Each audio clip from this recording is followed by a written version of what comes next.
So my question with this book is, well, after 30 years of bad news from Japan, why is Japan not like, has it disappeared? Why is it not, the 20th largest economy? Japan was able to get through this stagnation with a fairly stable society, very nice, clean, safe cities, and the cost is that it is very strong. And the American choice is dog eat dog, as we call it, right? I think it's a choice. Choice. Do you think such a model could be a kind of role model to the rest of the world? Because はい、ピボットの竹下です。今日はですね、カリフォルニア大学のサンディエゴ校のウリケ・シェーデ教授に話を聞きます。最近、シェーデ教授はこの最高座会社っていう本を書いてるんですけど、経営競争基盤グループの富山和彦会長も私たちにとって最高最良の姿見が登場ということです。シェーデ教授、これ知る人ぞ知る本当にですね、日本通の経営学者で、実は日本企業、最近失われた30年とか、もう本当に日本経済ダメだみたいな話がある中、実は日本企業というのは強いんだよっていうことを語っています。キーワードはタイトな文化と集合ニッチ戦略ということなので、ちょっと本当に日本の企業というのは強いのかということをインタビューしていきたいと思います。So we have Professor Orike Shade on our show. Welcome to our show. はじめまして、よろしくお願いします。Thank you for having me. 日本語も結構喋られるんですか？そう、頑張ります。頑張ります。はい。日本にはよく来るんですか？そうですね。機会に応じて。When I have a chance. So if there's a conference or for research, for meeting with important people. And so over the past, I don't know, several decades, I've been back and forth to Japan. Back and forth. And lived here for 9 years altogether. As a scholar or? So first I came as a student and I hitchhiked around Japan in the old days. That was a lot of fun. And then I came back as a PhD student. And then I was a visiting professor at Shitatsubashi University. And then I have been very fortunate to have been a visiting scholar, visiting professor at various research institutions. And so every year, not during the pandemic, of course, but normally every year I come to Japan several times. So what made you interested in Japan? What's fascinating about Japan? I was initially as a college student, I was drawn to the language. I was very interested in kanji. And at the time, there was no typewriter. There was a mechanical typewriter, but it was like this. And it was too complicated. So Japan was doing business in handwriting. And it was growing as an economic superpower in the 80s. And there's actually a kind of an interesting sort of vignette that goes through the story, because I realized why the fax, the invention of the fax machine was so important for Japanese business. Because, as you know, I mean, there's a little smudge, you can't, you don't know which it is, and Japanese business was done in handwriting. Right. And then the Japanese companies combined to dominate the global fax machine industry. Yes. So I taught a case on the fax machine. And then my most recent book is actually about the digital transformation. And the fax is back in my life as a, currently, I guess, as a sign for, what's not so great about Japan. I guess people are making a lot of jokes about the widespread use of fax machines. Although I'll tell you that in the United States, too, there are parts of government that only accept fax. Oh, there is? Oh, yes, yeah, it's not just Japan. It seems on the media that Japan's the only country in the world using fax machines. Yeah, no, that's not true at all. Yeah, there are certain parts of the, in the United States, you submit a form or something, you actually have to fax it.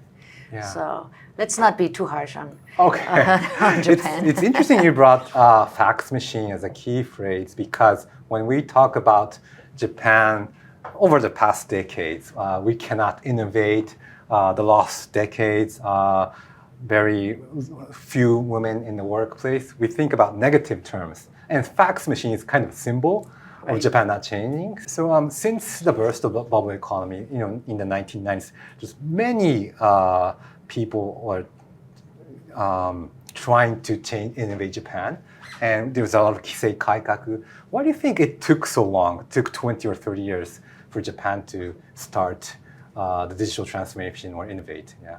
Companies such as, 経営競争基盤, they did a lot of things to change Japan. But do you think it took too long, or is it a way for Japan to change slowly? So, I think that's just a story about trade-offs. So, I often hear that the Japanese innovation ecosystem is not good. It's behind. And I said, behind what? Right? And people say, well, it's not Silicon Valley. Yeah. And that's, of course, true. And the reason that it's not Silicon Valley is because I don't think Japanese society would have a taste for the slash and burn of Silicon Valley. I mean, for every Google, there are 100,000, Google is special anyway. For every startup company that you know from Silicon Valley, there are anywhere between 10 and 100,000 failures. Right. And that's just very destabilizing. And it's not as if Americans like to fail. I mean, that is it's kind of a myth that people that is a myth. Yeah. Nobody wants to fail, right? And the United States doesn't have a welfare system as well endowed as, but I don't think Japanese society wants that. That sort of slash and burn.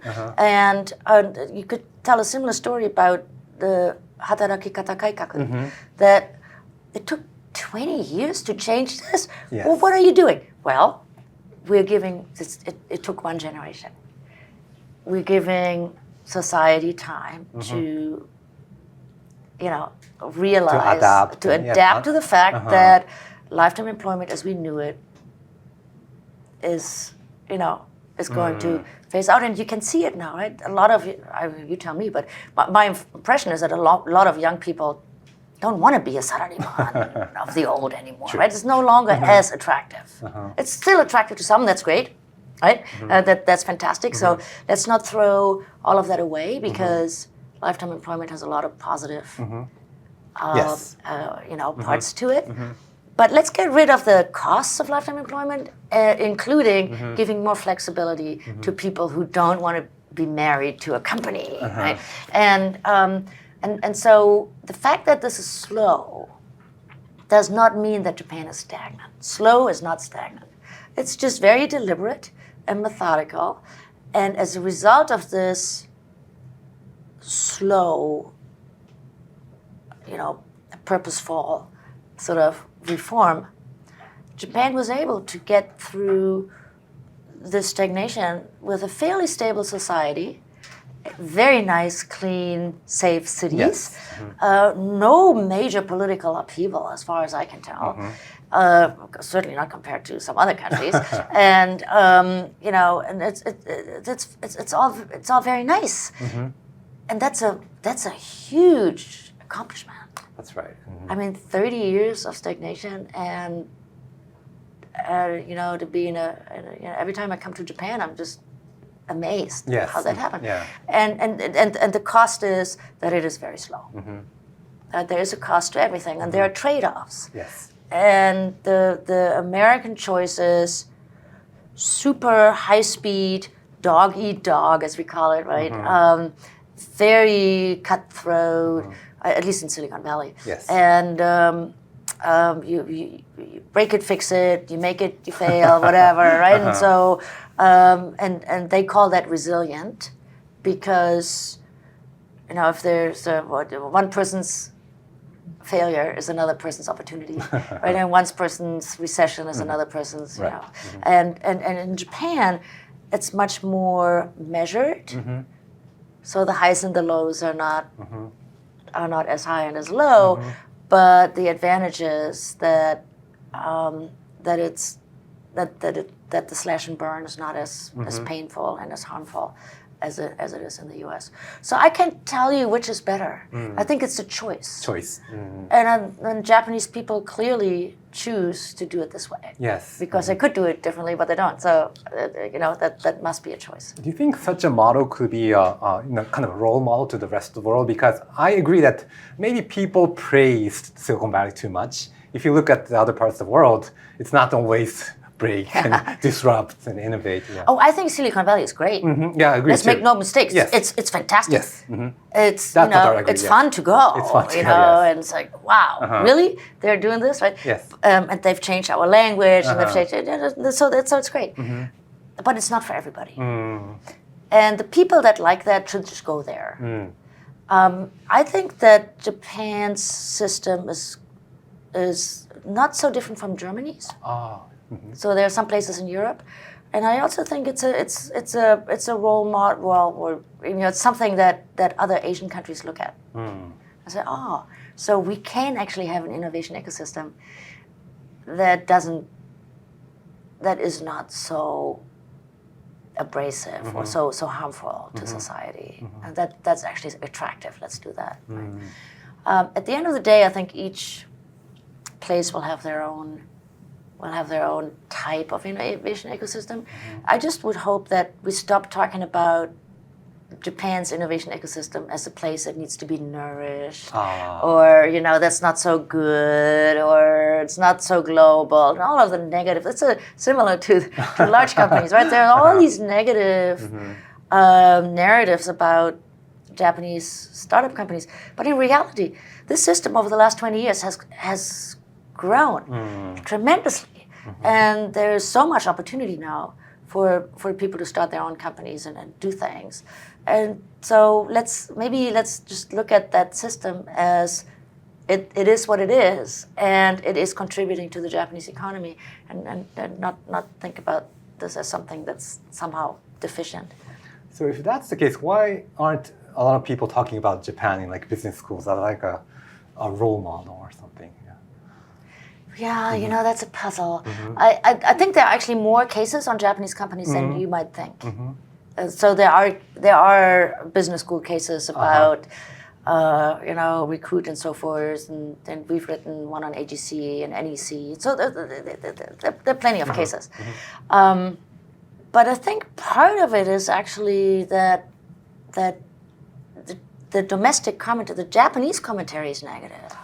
That's an interesting point, yes. Right? Because it's actually a nice feature of Japanese culture, right? So it's self-deprecating. Yes. Yeah, we're not so good at it, but here's our product. That's kind of it's yasashi, and it's nice, and people like that. But we now live in a world where that is translated into English. If not by the newspapers, then by Deep L, right? And so if you say something often enough, it becomes true. And so the modesty and the humility that with which success is described here doesn't really translate well into English. So I think maybe if we can change the narrative and just say it's different. It's not worse or better. It's just different. Right? Come look, and that I think that would be helpful. Yeah, I think more people should read your book. Yeah. But I agree that a lot of Japanese people, especially the media, when we talk about the Japanese economy, we kind of start by asking ourselves why we're so bad or something like that. It's kind of a popular narrative in Japan. Yeah. Well, I mean, it's all about POV. It's all about the point of view. What do you want to find out? And if you ask a question like, oh, it's so bad, then you do a failure analysis, and then you get into this rabbit hole of failure. Yes. But if you ask, why is Toyota the world's best car company? That's a completely different rabbit hole. Yes. Right? So now and then you might say, well, it's a Toyota production system. But it's also a Japanese. It's still a Japanese company. It's very Japanese, right? Interesting. Or why is PlayStation still? I mean, I'm not a gamer, but I'm told it's the best. It's the best, right? yes. It's the best. Where did that come from? And so how you ask the question will shape the answer. And so my question with this book is, well, after 30 years of bad news from Japan, why is Japan not has it disappeared? Why is it not, the 20th largest economy? It's still big. It's still successful. So something must be working. That's true. Yeah. Even after the earthquake and all the pandemic, we're still there. So, and even during the whole, as you say, right? So there were the reforms under Prime Minister Hashimoto, and then there was a whole Abenomics thing, and every time it looked good for the Japanese economy overall, there was a shock, a Lehman shock, the earthquake, all kinds of things, and I mean, so from one perspective, if you look at the successful Japanese companies, they are really good. Yeah. Because they made it through all of this mess, right? And came out as world leaders in these niches. It's very impressive. But some people argue that Japanese people should be more angry, and it's good to be stable, but I'm not saying that you should go out the streets and occupy Wall Street or something, but do you think that people should raise their voices much more and raise their voices for change instead of just being stable and very anzen? But they don't. Yeah, they don't. So it's a choice. It's a choice. It's a choice. I mean, you are good, right? I mean, there are elections regularly held in this country. Yes. It's a democracy. It's a democracy. So clearly, somehow, and it's not true that only the old people determine politics. The old people vote, but if my understanding of the numbers are correct, currently 71% of the Japanese population is younger than 65. Right? So 29% are, so that means the majority of people in this country are young. Well, if you don't want it, change it, right? Or vote for somebody else, but people don't. So clearly this is something that that people like, and who are Americans to go in and say, well, they should demonstrate more, or they should go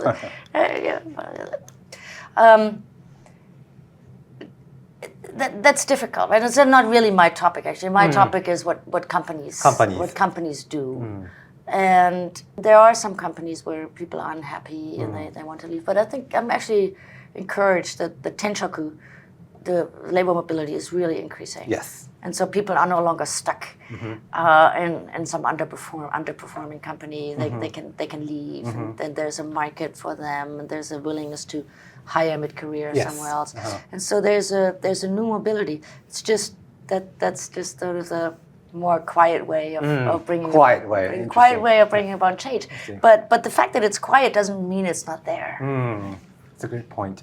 Let's talk about loose culture and tight culture. Yeah. Could you elaborate on that? You use that phrase a lot. Yeah. So culture is like this really complicated concept, right? And in the old days of the U.S.-Japan trade wars, culture was often upheld as we can't import Japanese beef because Japanese eating culture is different. And that was pretty silly. But there's a new framework that has been developed in management research and anthropology called the tight-loose theory, and it's very carefully done research where a team professors went around the world into 33 countries with a questionnaire about behaviors. And so they look at culture as behaviors, and they want to know to what extent do people agree what the right behavior is, and how intensely do they feel about it. Okay, so they had questions like, is it okay to wear headphones in a restaurant? Is it okay to eat in an elevator? Is it okay to laugh in class? Is it okay to sing on the streets? Do you have answers in your mind about these? Yes, no, yes, no. Yeah, maybe not in Japan. Not many people sing in the streets. No, right? Or eat in the elevator? No. I mean, there's all of these signs in the elevator. Don't speak, don't talk, nothing. You can do nothing in the elevator. That's true. Whereas in America, you ask these questions, in California, people say, who cares? Yeah, they eat a sandwich in the elevator. Of course. They do pitches in the elevator. Why would you not? Yeah, exactly. Right? It's the elevator pitch. Very, very good point. So if you think about it, what they can measure with these answers is, so the answers were Absolutely yes, maybe yes, I don't know, maybe no, absolutely not. Right? So there's a range of, So what they can measure is, do the respondents agree? Right? Does everybody say, no, you can't do that in an elevator? Right? And how strongly? So do they say absolutely not or probably not? Right? So they can measure the agreement on the rule and how intensely people felt. And so I always use as an example trash collection in Tokyo, which is, of course, something that everybody has to be very conscientious about because it's a huge city. And if you didn't have those rules, mayhem, right? But of course, we foreigners are often assumed to be unable to do this properly. That's true.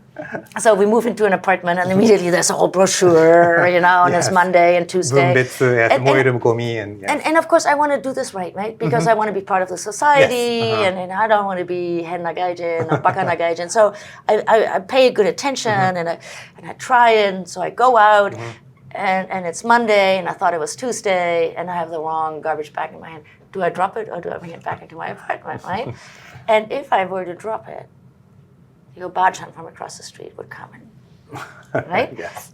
So there's a very strict rule, and there's actually no tolerance for deviance. I mean, I think people cheat here and there, but most of the time, people try to do it right. Right. They try to get it right? You could not do this in the United States. There is no culture around this sort of thing, right? Okay, so in places where there is agreement on what the right behavior is, as well as high intensity, that we should all, that's a tight place. Yes. And places where everybody says, oh, who cares? Yeah, sure, right? That's a loose place. So that was defined by those researchers. And Japan, as you guessed it, it is a tight place. And together with Norway and Malaysia and South Korea, Germany is somewhat tight. And then the Anglo-Saxon companies are more loose. And New Zealand is very loose. I can imagine. So, and so basically what that means is that if you want to manage change in the Japanese context, like a reinvention, you have to be very methodical around it. You can't just go and say, okay, beginning tomorrow, we don't care what you do in the elevator, right? So people wouldn't know what that means. That's true, and they would look around and say, what am I supposed to do now? And then they look at others, So in order to break open some of these rigid aspects of Japanese culture and business culture, you'd have to very slowly start this. So for instance, cool biz was great, right? So let's get rid of the tie. And it worked. There are even seminars to how to get off your tie. Yes, that's exactly right. So it's very tightly, there's a right behavior. We're going to redefine what the right behavior is. To get there, we have to be very methodical because that's the way you get buy-in from the people. Well, in California, you just go, okay, hey, tomorrow it's okay. But then the downside of loose is that it's chaos. True. Right? And you can't, you're constantly managing a chaotic place.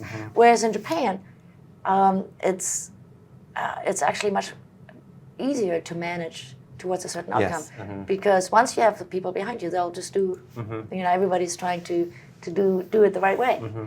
That's true. So once a CEO appoints a certain direction, I think Japanese people are good at behaving teams and going forward. Yeah. So that's actually what I'm doing my research on now is how to manage business culture change. So I don't think you can necessarily change the country culture because that's an important aspect. These rules exist for a reason. It's not as if somebody stipulated them, it's not written on the Constitution or something. No, and if they have no purpose, they will disappear. People will start disobeying. Right. Right? So what's the purpose of the garbage? Yeah, well, the large cities have to run somehow, right? And Tokyo is very proud of its sister, as they should be. 400 years of the best garbage collection system in the world, as far as I'm concerned. And you get a very nice, clean city as a result. The other aspects that are brought up for why a country might be tight is that there are external shocks. And when there's an external shock, people need to know what to do. Because if you have chaos, then, well, that's that's not good, right? Then so earthquakes. After the great Tohoku earthquake, there was a lot of comparisons about the behavior of Americans after Katrina, which was this big flood in Louisiana, and the behavior of the people in Tohoku and Tokyo, and it's a completely two different things. So there are costs to having a tight culture and huge benefits, right? Because in a moment of crisis, you reap all the benefits. That's true. In daily life, you might say, well, it's so difficult to start a company. It's also rigid. It's so, but again, it's a trade-off, and so people do things for a reason. And so I always like to think about, okay, why is this behavior there? What purpose? What purpose does it serve? And if it serves a purpose, then let's just stop complaining about it. Let's just say, be grateful. Oh, we have that. That's fantastic. And likewise, Silicon Valley is this very loose place where everybody does what they want to do, and so they get more innovation, more crazy, innovative ideas out of that.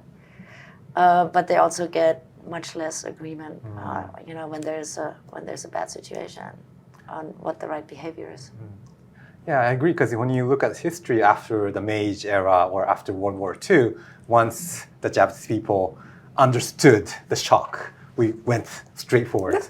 So do you think we need kind of a third shock for us to innovate and change ourselves? So I don't think the country culture you can. I mean, it fulfills these purposes. Very, whether it's an earthquake or a typhoon or whatever, and people are very happy, I think, about the fact that everybody knows what to do. During a disaster, and so it works, right?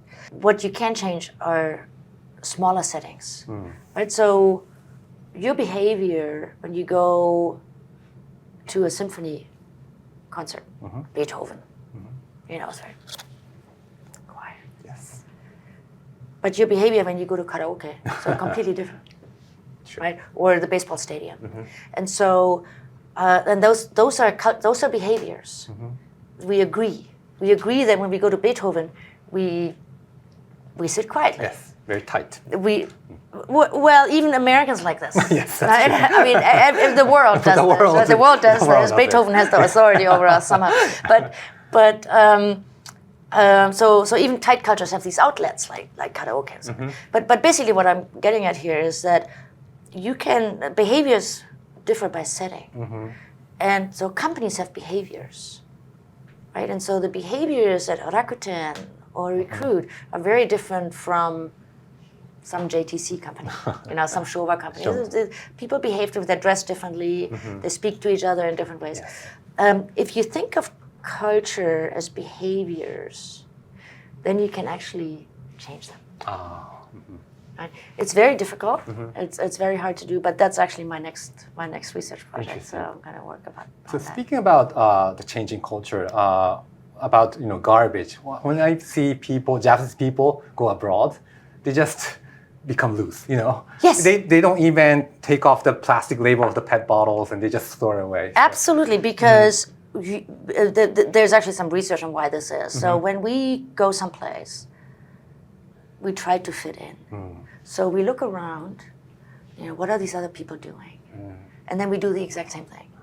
Right? If you were to step in an elevator and everybody is having their back to the door, you will do that too, right? Because you think they know something you don't, and because that's so, you can actually change behaviors. And so what these companies that I'm studying are trying to do is to change how employees think about the company and their role in the company, their behaviors and how they interact with each other. And by the way, that takes a long time and it's a lot of work. So it'll take a while to see this, but definitely you can use this mechanism that people try to fit in and say, well, maybe it's okay without a tie, or maybe it's okay, with whatever the next wave is of working from home. Maybe it's okay. and these things slowly, one by one, change the way people behave in the workplace, and that can be guided towards, okay, how can we be more effective in global competition, or how can we be more effective in innovation, and that sort of thing. Do you think the Japanese society will turn into a more loose culture? Because, when you look at Rakuten, they're using English as an official language, become more diverse, and maybe in the future there'll be more immigrants in the Japanese society. Do you think people will become more loose? Or I think they will be more loose. I think the people who work at Rakuten are very loose when they're at Rakuten. But when they go home, in the commuter trains. They're still going to separate the garbage. That's interesting, yeah. Yeah, because they want to fit in and they want to contribute to society, and so the garbage is separated. So we like all a agree. hybrid. Yeah. Well, we do that every day. We go to karaoke. We go we're different people than we are right now. And when we're at the workplace, we're different than what we are at home.